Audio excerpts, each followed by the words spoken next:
भाजी साफ केल्याने काय होतं ना, आता तुम्हाला पाहिजे तर आंगळ्या काढू शकता किंवा 2 भाग पण करू शकता, पण मी 2 भाग नाही करणार आहे आणि त्याच्या आंगळ्या पण नाही काढणार आहे. मी असंच त्याला डायरेक्ट बनवणार आहे, कारण तसं खायलाच मजा येते. आपण आता याच्यामध्ये जे खोबरं आपण बारीक करून घेतलं होतं ते जाडं राहिलेलं खोबरं काढून घ्यायचं आहे. एक अर्धा तुकडा राहतो ना, तो काढून घ्यायचा आहे. त्यानंतर आपल्याला खोबरं सुद्धा त्याच्यात ॲड करून घ्यायचं, त्याच्यामध्ये ॲड करून घ्यायचं. खोबरं फ्राय करायचं नाही, काही कच्चंच आपल्याला याच्यात टाकून घ्यायचं. स्वतः काढते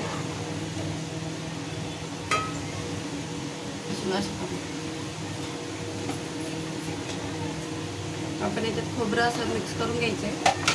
जे आपण बारीक करून ठेवलं होतं ते मीठ ॲड करून घ्यायचं आहे. तुम्हाला किती घट्ट आणि किती पातळ हवे त्या हिशोबाने तुम्हाला पाणी टाकून घ्यायचं याच्यामध्ये. तर मी इथं आता अजून थोडं पाणी ॲड करणार आहे, त्यानंतर खेकडे टाकणार.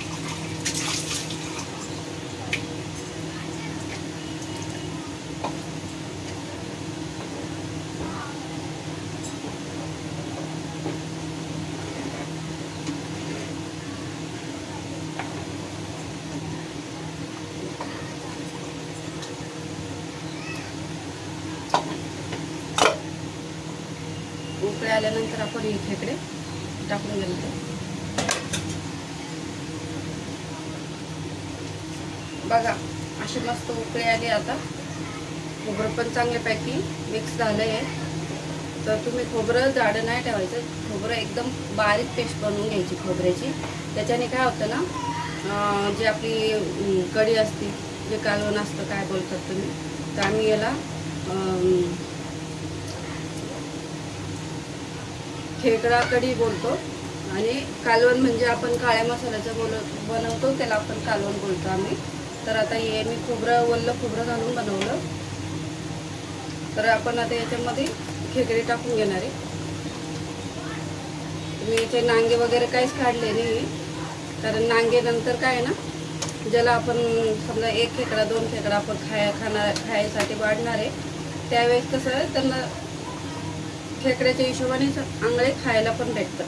आणि कोणाला नाही आवडतं तर काढून पण टाकतात. तर याचेवाले आंगळे आहेत या साईजचे, जास्त मोठे पण नाही जास्त छोटे पण नाही.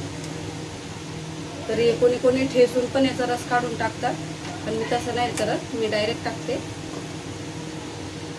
कोणी कोणी पाट्यावर किंवा मिक्सरच्या भांड्यामध्ये त्याला बारीक करतात पाय आणि मग पिळून काढतात तर मग रशामध्ये ॲड करतात.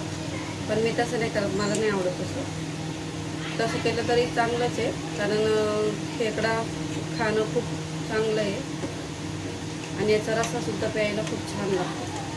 पण तो आपण काळ्या मसाल्याचा बनवतो तो हा फक्त आपल्याला भातासोबतच खायला चांगला लागतो. भाकरीसुद्धा आपण बाजरीची भाकरी असते किंवा ज्वारीची किंवा चपाती याच्यासोबत सुद्धा चांगला लागत नाही, तो भातासोबतच चांगला लागतो. तर आता तुम्हाला हा व्हिडिओ बघायला भेटेल.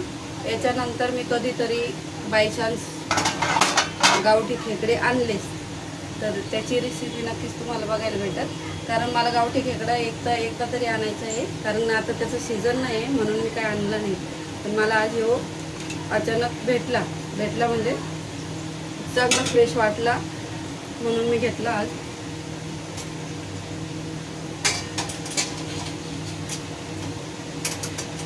तर बरेच दिवस झाले खेकडा खायची लई इच्छा होती, पण भेटतच नव्हता तसा. म्हणजे भेटायचे पण असे कसे पोकळ असतात, त्यांचं एक सीझन असतं ना, ते पोकळ असतं कधी कधी, त्याच्यामुळे मी ते घ्यायला जमलंच नाही मला. पण मग आज अचानक खेकडा मच्छी विकणार आला तर त्याच्याकडे होते चांगले फ्रेश आणि वजन पण होतं. कधी पण खेकडे घेताना ना वजन बघून घ्यायचं. जो खेकडा हलका आहे तो खेकडा घ्यायचा नाही, ज्याच्यात वजन आहे आणि फ्रेश आहे तोच खेकडा घ्यायचा. वजन असेल तर समजायचं त्याला मांस आहे, आणि ज्याला हलका आहे तो खेकडा भरलेला नसतो, त्याच्यामुळे घेऊन काय फायदा नसतो त्याला. आपण याला 10-15 मिनटं शिजू देऊ. खेकडा टाकल्यानंतर 10-15 मिनटं शिजू द्यायचं. त्याचा रस कसा आहे, खेकड्याचा रस आपल्या भाजीमध्ये कालवणमध्ये उतरला पाहिजे त्या हिशोबाने. खूप खूप छान टेस्ट लागते. आणि थोडीशी चिंच असेल तुमच्याकडे चिंच ॲड करू शकता, पण मी इथं 2 टमाटर ॲड केले आहे मोठ्या साईजचे, त्याच्यामुळं आंबटपणा त्याला पहिलंच आला आहे. आणि जेव्हा खातो आपण त्यावेळेस पण आपण लिंबू टाकून खाणार आहे, त्याच्यामुळं मी चिंच काही घातली नाही त्याच्यात. आणि तुम्हाला वाटलं अजून थोडं आंबट हवं आहे तर तुम्ही चिंच घालू शकता, तर मी नाही घातली इथं. तर तुम्हाला माझा व्हिडिओ कसा वाटला मला कमेंट करून नक्की सांगा. आणि माझ्या चॅनलवर जर नवीन असाल तर चॅनलला सबस्क्राईब करायला पण विसरू नका आणि लाईक करायला पण विसरू नका. तर असे चांगले चांगले व्हिडिओ बघण्यासाठी मला फॉलो करा. चला तर मस्त का स्वस्त राहा. आपला व्हिडिओ इथं संपतो. Tata bye bye.